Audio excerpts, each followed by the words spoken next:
Welcome to Reddit Nightmares, where the darkest confessions from the internet come to life. In the shadowy corners of Reddit, people share the horrifying experiences that keep them awake at night. The encounters they can't explain, the memories they can't escape. These aren't campfire stories or urban legends. These are true confessions from real people. Our first story is about a man whose car mysteriously stops at exactly 3:33 a.m. on the same stretch of road every night. The mechanics say nothing's wrong with it, but the dead say otherwise.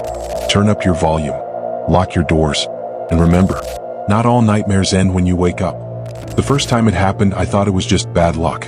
My name is Daniel Cooper, and I've been working the night shift at the Riverside Medical Center for about 8 months now. The pay is decent, and the commute isn't terrible, about 30 minutes each way. The drive home takes me through a quiet stretch of County Road 17, a 2-lane strip of asphalt cutting through dense pine forests that separate my workplace from my small apartment in Millfield. That night 3 weeks ago, I was driving home after a particularly exhausting shift. A bus accident had brought in multiple trauma patients, and I spent most of my 12 hours rushing between rooms, assisting doctors, and trying to keep up with the chaos. By the time I clocked out at 3 a.m., my eyes were heavy, and all I wanted was my bed. The road was empty as it usually is at that hour. The headlights of my 2012 Honda Civic cut through the darkness, illuminating the yellowed center line and the dense wall of trees on either side. I remember the radio was playing some late-night talk show, voices discussing conspiracy theories about government surveillance or alien abductions. I wasn't really paying attention. I was about 15 minutes into my drive when it happened. My car, which had never given me any significant problems before, suddenly lost power. The engine died, the headlights dimmed, and I rolled to a stop on the shoulder. Confused and annoyed, I tried restarting the car. The engine turned over immediately as if nothing had happened. That's when I glanced at the clock on my dashboard, 3:33 a.m. I didn't think much of it at the time. Cars have problems, it happens.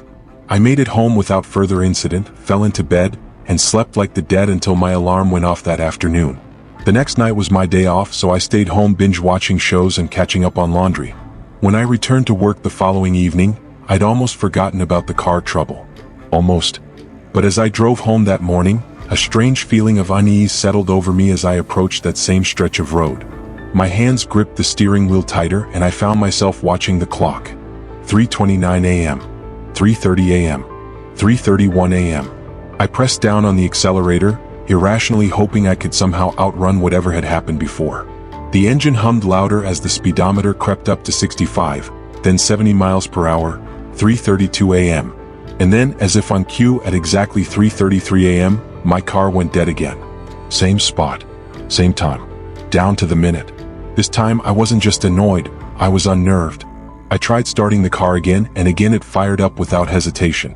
I sat there for a moment, engine idling, staring out at the empty road ahead of me and the wall of trees on either side. In the pale glow of my headlights, I could see fog beginning to form, wispy tendrils curling between the trunks of the pines. I drove home slowly that night, checking my rearview mirror every few seconds, though I couldn't have told you what I was looking for. The next day, I took my car to Jim's auto shop in town. Jim has been maintaining my vehicle since I moved to Millfield 5 years ago. He's a no-nonsense type of guy, mid-60s with permanently oil-stained hands and the ability to diagnose most car problems just by listening to the engine. Dying at the same time, same place 2 nights in a row? Jim rubbed his stubbled chin as I explained the situation. Could be electrical. Could be coincidence. Let me take a look. 2 hours later, Jim called me into the garage. He wiped his hands on a rag as I approached. Can't find a damn thing wrong with it, he said, shaking his head. Battery's good, alternator's fine, fuel system checks out. Even ran a diagnostic on the computer, nothing. Whatever it is, it's not showing up now. I thanked him and paid for the inspection, unconvinced but without any better options. That night, I returned to work trying to push the incidents out of my mind. It was probably just a weird coincidence, I told myself. Maybe something about that particular stretch of road, a magnetic field or something that interfered with the car's electronics. There had to be a logical explanation. But when 3 a.m. rolled around and I clocked out, the unease returned stronger than before. I stood in the hospital parking lot for several minutes, key in hand, debating whether I should take an alternate route home. The problem was the other way would add almost 40 minutes to my drive. I was exhausted, and the thought of an extra 40 minutes on the road seemed unbearable. This is ridiculous, I muttered to myself as I finally got into my car. It's just a car glitch. I took the usual route. As I approached the now familiar stretch of County Road 17, I slowed down, watching the clock again. 3:30 a.m. I considered pulling over and waiting until 3:34, but some stubborn part of me wanted to prove it was all in my head. 3:33 a.m. came, and with it the car died. Same spot, same time. 3 nights in a row. This time, though, something was different. As I sat there in the sudden silence, I noticed the temperature in the car dropping rapidly. My breath fogged in front of me, even though it was a mild spring night. The radio, which had been playing softly, erupted in a burst of static before going completely silent. And then I heard it, a soft tapping on my driver's side window. I froze, afraid to turn my head and see what was making the noise. The tapping came again, more insistent this time. Slowly I turned to look. There was nothing there. Just darkness and the silhouettes of trees. But as I stared out the window, I noticed something in the side mirror, a pale shape standing behind my car, just at the edge of my taillight's glow. It looked like a person, but something about the proportions was wrong. The arms seemed too long, the head slightly too large. I blinked and it was gone. Heart pounding, I turned the key in the ignition. The car started immediately and I sped away, not slowing down until I reached the outskirts of town. That day, instead of going to sleep when I got home, I opened my laptop and began researching County Road 17. Most of the results were mundane: county maintenance schedules, local news articles about roadwork.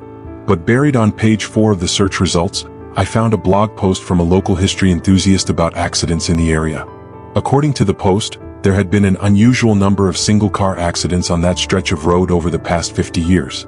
The writer noted that many occurred late at night, with drivers reporting mechanical failures or swerving to avoid something in the road that was never found at the scene.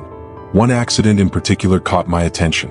In 1973, a doctor named Robert Keller had crashed his car into a tree after working a late shift at what was then called County General Hospital, now Riverside Medical Center. The accident occurred at approximately 3:30 a.m. Dr. Keller survived but insisted that his car had died inexplicably just before the crash, and that he had seen someone standing in the middle of the road, a patient he recognized who had died under his care earlier that same night. The blog post mentioned that Dr. Keller was dismissed as suffering from exhaustion and possible head trauma from the accident. He left town shortly afterward. I spent the rest of the day researching similar incidents, finding scattered reports of unusual occurrences on that road, most dismissed as driver fatigue, wildlife encounters, or mechanical issues. None mentioned the specific time of 3:33 a.m., but many had happened in the early morning hours. By the time I had to get ready for work that evening, I had made a decision. I would take the alternate route home no matter how much longer it took. The night passed uneventfully. I clocked out at 3 a.m. as usual but took the longer way home, circling around through neighboring towns rather than cutting through on County Road 17. I made it home without incident, crawled into bed, and finally got some rest. For the next week, I continued taking the alternate route. My car ran perfectly. No stalling, no unexplained noises, no strange reflections in my mirrors. I started to relax, convincing myself that whatever had happened had been some strange, but ultimately explainable phenomenon. Then came the night that changed everything. It was a Saturday and we were short-staffed at the hospital. I ended up staying an hour later than usual, not clocking out until 4 a.m. Since it was well past the witching hour of 3:33, I decided it would be safe to take the direct route home through County Road 17. The night was unusually foggy. As I turned onto the county road, the mist swirled around my car, sometimes so thick I had to slow to a crawl. The forest on either side was invisible behind a wall of gray. I drove cautiously, both hands on the wheel, leaning forward to peer through the windshield. That's when my headlights illuminated something in the road ahead, a dark shape standing motionless in the center of my lane. I slammed on the brakes, coming to a stop about 30 feet away from the figure. Through the fog, I could make out the silhouette of a person. They seemed to be wearing what looked like a hospital gown, their hair matted to their head. "Hey," I called out, rolling down my window. "Are you okay? Do you need help?" The figure didn't respond or move. Concerned, I put the car in park and reached for my phone to call 911. That's when I glanced at the clock on my dashboard, 3:33 a.m. But that wasn't possible. I had left work after 4. Somehow the clock had rolled backward. A cold dread washed over me as I looked back up at the road. The figure was gone. And then my car died. The silence was immediate and oppressive. No engine noise, no fan from the heating system, not even the faint electrical hum that modern cars always have. Just silence and the soft patter of mist condensing on my roof. Then came the tapping at my window. This time when I turned to look, there was a face, or what had once been a face. The skin was pallid and sunken, the eyes cloudy and unfocused. It was the face of an elderly man, his hospital gown stained with what looked like dried blood across the chest. I recoiled, scrambling across to the passenger seat, a scream caught in my throat. The face remained pressed against the glass, mouth moving as if trying to speak. Beneath the fog on the window, I could see its breath forming and dissipating, meaning whatever this was, it was breathing. "What do you want?" I managed to choke out. The figure's mouth continued to move, and this time I heard a voice, not coming from outside the car but somehow seeming to emanate from my car's speakers, a whisper cutting through static. "You see them too, don't you?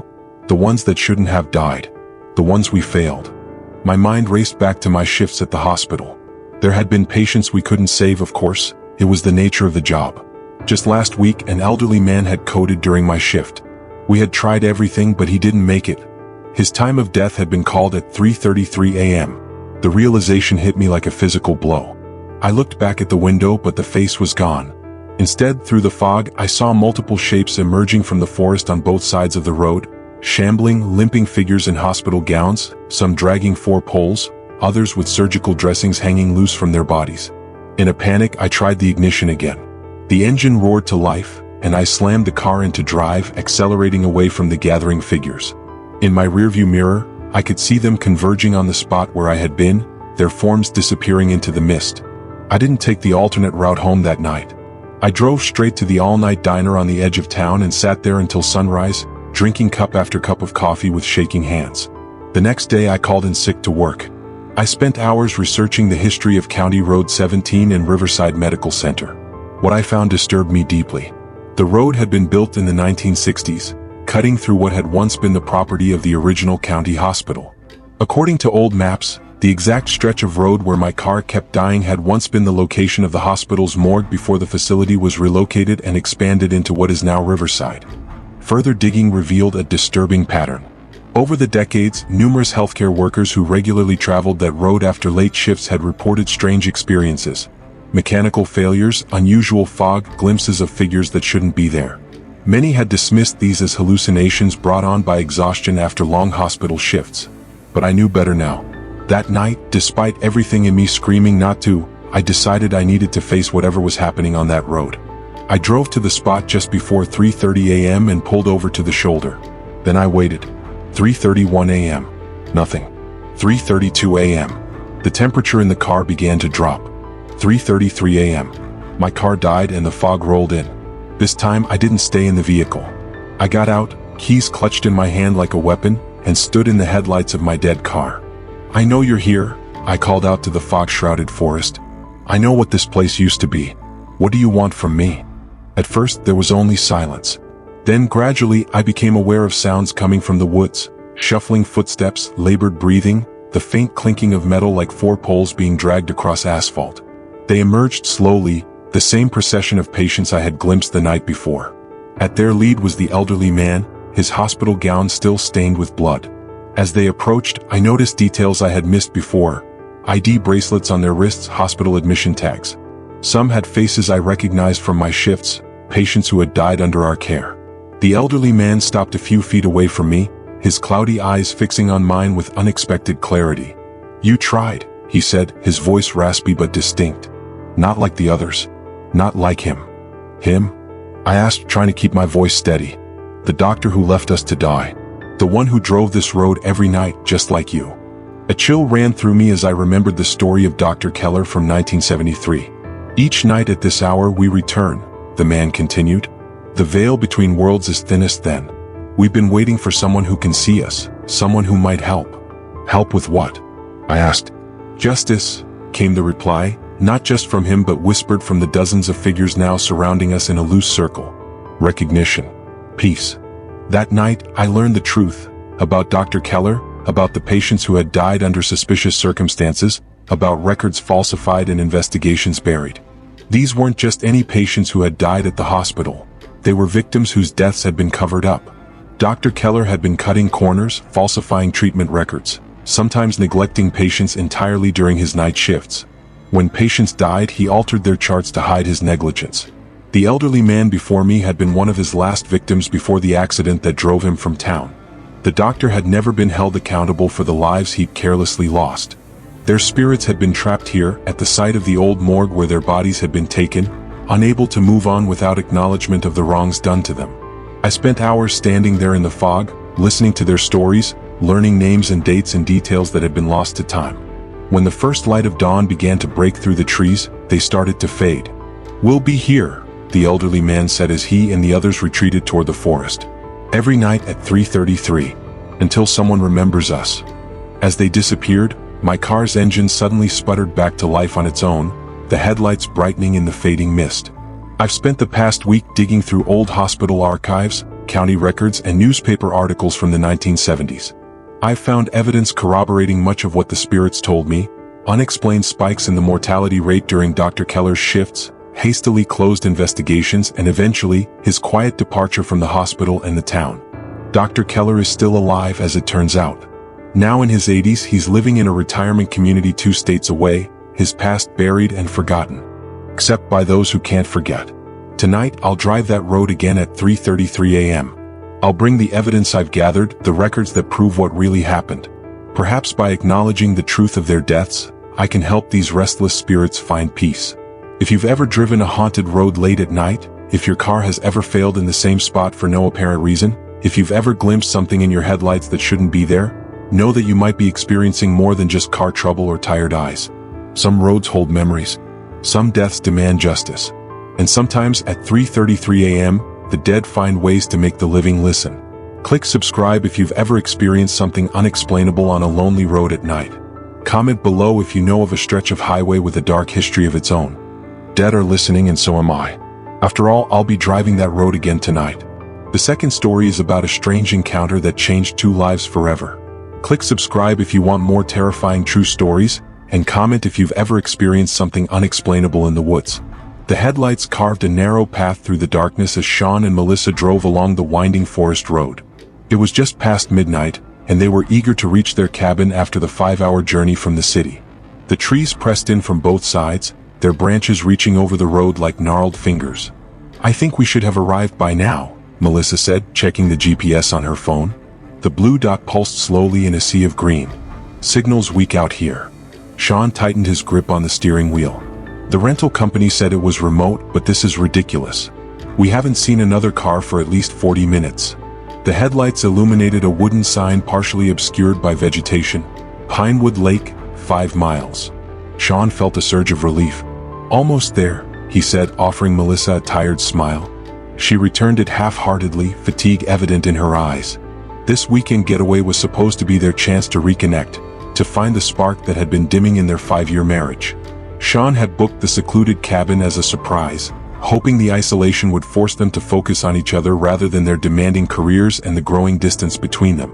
The radio, which had been playing softly in the background, suddenly crackled with static. Melissa reached over to adjust it, but the interference only grew louder. "Weird," she muttered, turning it off altogether. The silence that followed seemed heavier somehow, more oppressive. Sean was about to comment on it when a sound pierced the quiet, faint at first but unmistakable. "Did you hear that?" Melissa asked, her body tensing. Sean slowed the car. "Hear what?" Then it came again, the distinct sound of a baby crying. Melissa's eyes widened. "That? A baby crying?" Sean brought the car to a stop, the engine idling softly. They both listened intently. The wailing came again, clearer now, the distressed cry of an infant, seemingly coming from somewhere along the road ahead of them. "There can't be a baby out here," Sean said, his voice hushed as if someone might overhear. "We're in the middle of nowhere." Melissa was already unbuckling her seatbelt. "We have to check. What if someone abandoned their child? Or there was an accident?" The rational part of Sean's mind screamed that this wasn't right, that babies don't just appear on deserted forest roads in the middle of the night. But the crying continued, pitiful and desperate. "Wait," he said, putting the car in park and turning off the engine. "We'll check together." He reached into the glove compartment and pulled out a flashlight. The beam seemed weak against the enveloping darkness as they stepped out of the car. The night air was cool and damp, carrying the scent of pine and something else, something earthy and vaguely unpleasant. The crying had stopped momentarily, but as they stood in the silence, It began again, a little farther ahead, just beyond the reach of the headlights. "Hello?" Melissa called out, her voice echoing through the trees. "Is anyone there? Do you need help?" No response, just the continued wailing. They walked forward cautiously, the gravel crunching beneath their feet. Sean kept the flashlight beam sweeping from side to side, revealing nothing but the empty road and dense forest on either side. The crying shifted location slightly.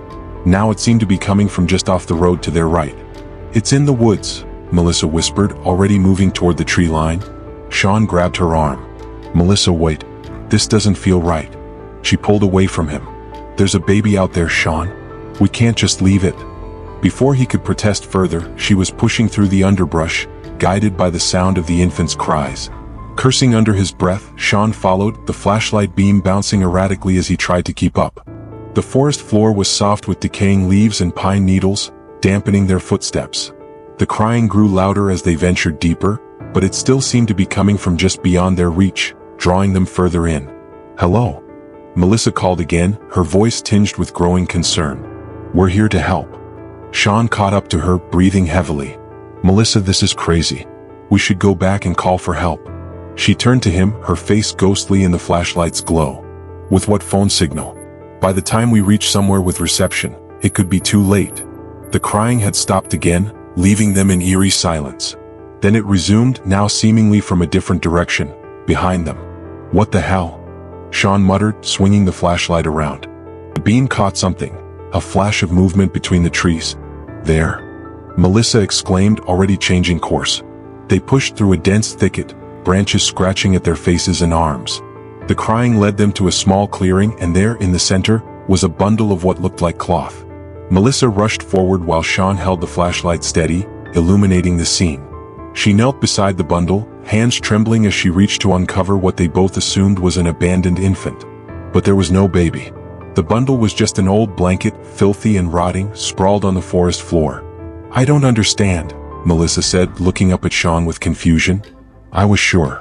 The crying started again, louder than before, now coming from behind Sean. He whirled around, the flashlight beam cutting through the darkness to reveal nothing but trees and shadows. "This isn't right," he said, a chill running up his spine that had nothing to do with the night air. "We need to leave. Now." For once, Melissa didn't argue. She stood up quickly, backing away from the blanket. As she did, her foot caught on something partially buried in the soft earth. She stumbled, reaching out to steady herself against a tree trunk. Sean directed the flashlight at the ground where she had tripped. What he saw made his blood run cold, a small, crude doll made of twigs and twine, with a face fashioned from what looked like dried clay. Its mouth was open in a silent wail. "Sean." Melissa's voice was barely audible, her eyes fixed on something over his shoulder. He turned slowly, raising the flashlight. Standing at the edge of the clearing was a figure, tall and unnaturally thin, its skin pale in the moonlight that filtered through the canopy. It wasn't human, at least not entirely. Its proportions were wrong, limbs too long, joints bent at impossible angles. Its face was hidden in shadow, but Sean could make out the gleam of eyes reflecting the flashlight beam. And from its chest, or where its chest should have been, came the distinct sound of an infant crying. The figure remained motionless, watching them. The crying stopped, replaced by an unsettling silence. Sean's instinct screamed at him to run, but fear rooted him to the spot. Beside him, Melissa was frozen as well, her breath coming in short, panicked gasps. Then, with a movement so swift it was almost imperceptible, the figure retreated into the darkness of the forest. "Run!" Sean grabbed Melissa's hand and they bolted. They crashed through the undergrowth, branches whipping at their faces, roots threatening to trip them at every step. The flashlight beam bounced wildly, illuminating fragments of their escape route. Behind them, the crying had started again, following them, always just a few steps behind. Sean's lungs burned as they emerged from the tree line onto the road. The car sat where they had left it, its presence now a beacon of safety. They sprinted the last few yards, fumbling with the door handles in their haste. Once inside, Sean locked the doors and started the engine with shaking hands. The headlights came on, revealing the empty road ahead. He slammed the car into drive and accelerated, tires spinning on the gravel before finding purchase. What was that thing? Melissa's voice was barely audible over the sound of the engine and their labored breathing. Sean didn't answer, focused on putting as much distance as possible between them and whatever they had encountered in the forest. The digital clock on the dashboard read 12:47 a.m. They drove in tense silence for several minutes, both scanning the road ahead and the dark forest on either side.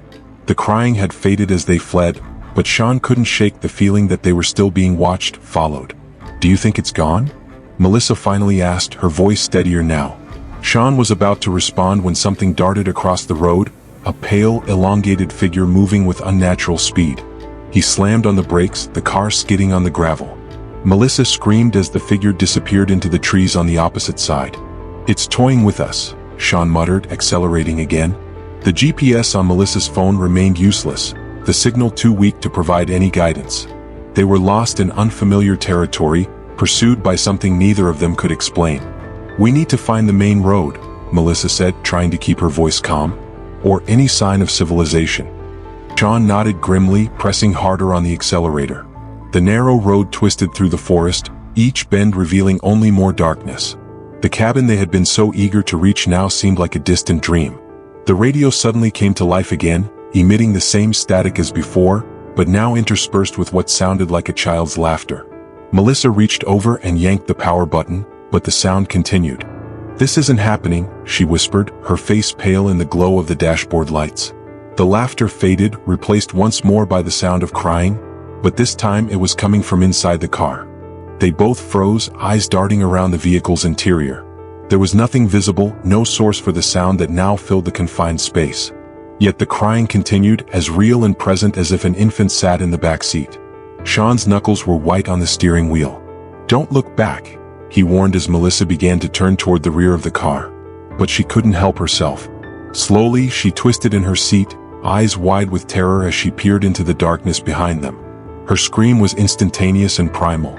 Sean's eyes flicked to the rearview mirror, catching a glimpse of what had caused her reaction.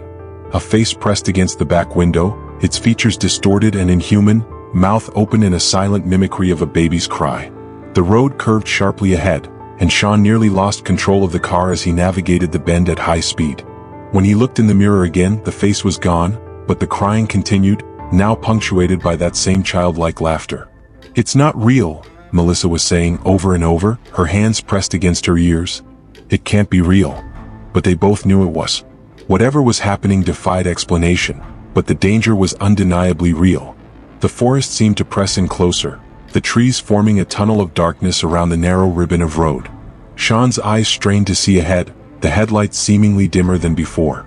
The car's engine labored as the road began to climb. "There has to be a town nearby," Sean said, attempting to sound confident. "Or at least another road. We just need to keep going."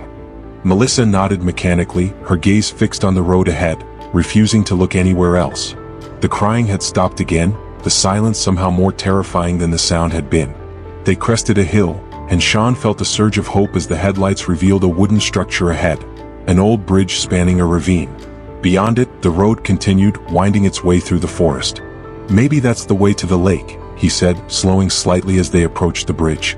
It was an old construction, its timbers weathered and darkened with age. As they drove onto it, the wooden planks creaked ominously beneath the car's weight. Halfway across, Sean glanced at the ravine below, a yawning darkness that seemed to stretch endlessly downward. That's when he saw it, a pale figure standing at the far end of the bridge directly in their path.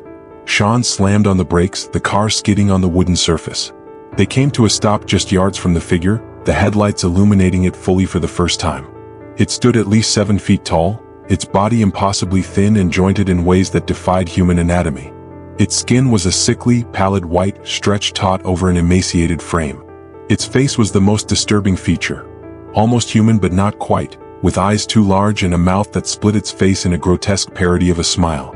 And from a cavity in its chest came the sound they had been following, the crying of an infant, used as bait to lure them deeper into its territory. "Sean." Melissa's voice was a trembling whisper. "What is it?" Before he could answer, the creature took a step forward, its movements jerky and unnatural.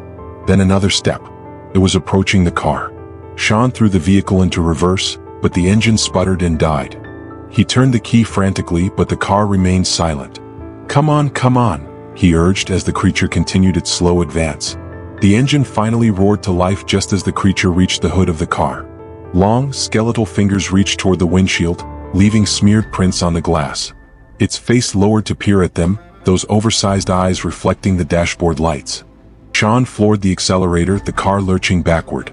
The creature clung to the hood momentarily before sliding off as they retreated.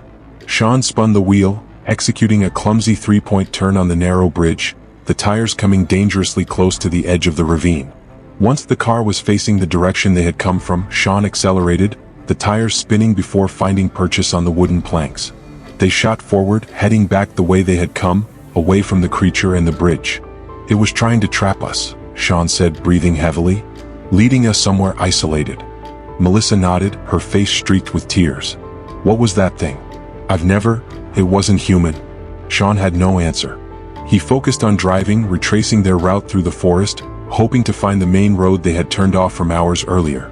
The night seemed darker than before, the forest more menacing.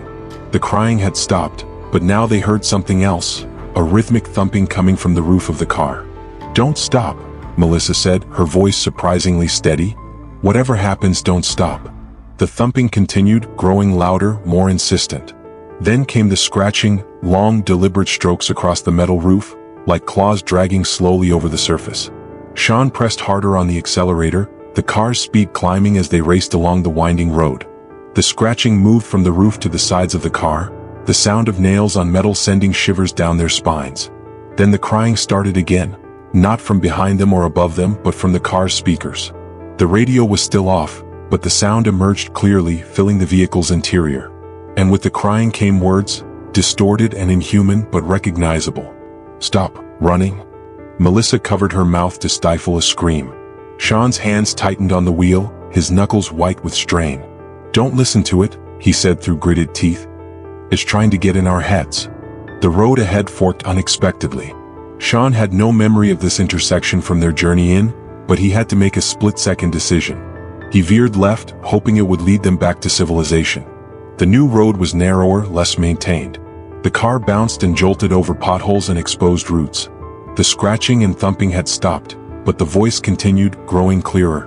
"Wrong way." Childlike laughter followed, echoing through the car's interior. "It's lying," Sean insisted, though doubt crept into his voice. "It wants us to turn back." The forest pressed in closer on both sides, branches scraping against the windows.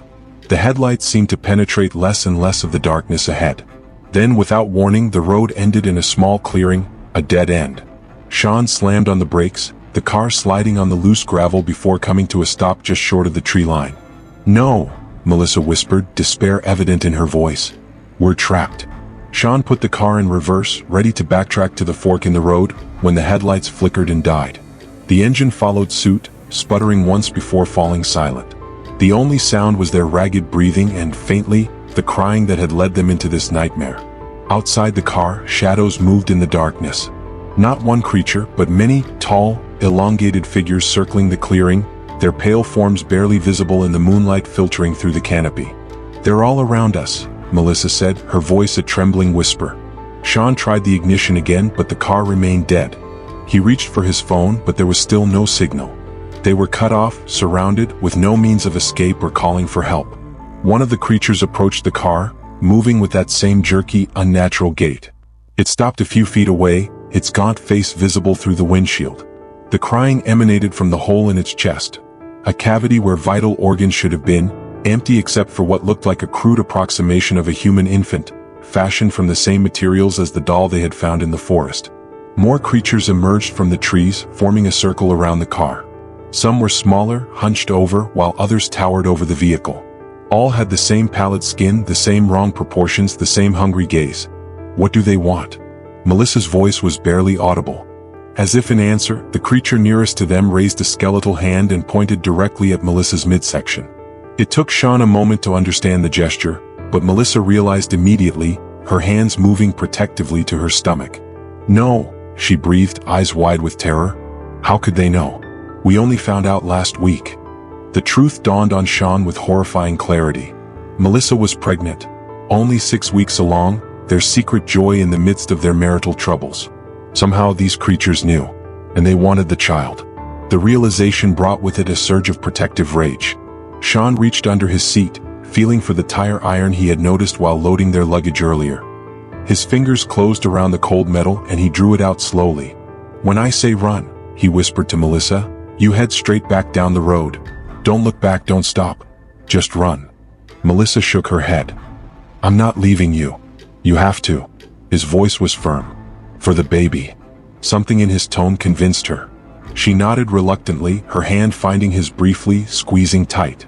Sean took a deep breath, then flung open his door, swinging the tire iron at the nearest creature. It connected with a sickening thud, and the thing reeled backward, emitting a high-pitched screech that sounded nothing like a human scream. "Run!" Sean shouted, stepping out of the car to create a diversion. Melissa bolted from the passenger side, racing toward the road they had come in on. Several creatures turned to follow her, but Sean charged at them, the tire iron cutting through the air. "Come on, you bastards!" he yelled, drawing their attention. "Come and get me." The creatures converged on him, their movements quick and disjointed.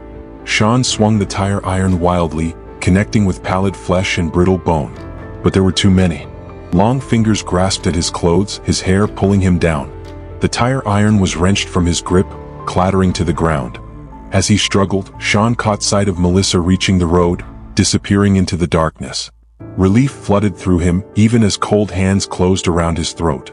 The last thing he saw was the face of the first creature, hovering inches from his own, its mouth opening impossibly wide to reveal rows of needle-like teeth. The crying had stopped, replaced by a sound like hungry anticipation. Then darkness. Melissa ran blindly down the road, her lungs burning, her legs threatening to give out. The sounds of Sean's struggle faded behind her, replaced by the pounding of her heart and her gasping breaths. Tears streamed down her face as guilt warred with survival instinct. She had abandoned him, left him to die while she saved herself and their unborn child. The road seemed longer on foot, each bend revealing only more darkness.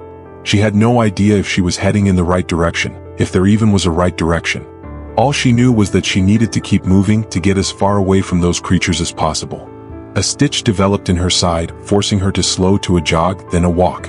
She listened intently for any sign of pursuit but heard nothing except the natural sounds of the forest at night. No crying. No inhuman laughter. No scratching of claws on asphalt. Had she escaped? Or were they letting her think she had, only to toy with her later? The fork in the road appeared ahead, a small victory in her desperate flight. She took the right path this time, the one they should have chosen earlier. It had to lead somewhere, to the main road, to safety, to help for Sean if it wasn't already too late. As she walked, exhaustion began to set in. The adrenaline that had fueled her escape was fading, leaving her trembling and weak. She stumbled on, determined to find help, to alert someone about what had happened in these woods. Would anyone believe her? The thought was almost as terrifying as the creatures themselves.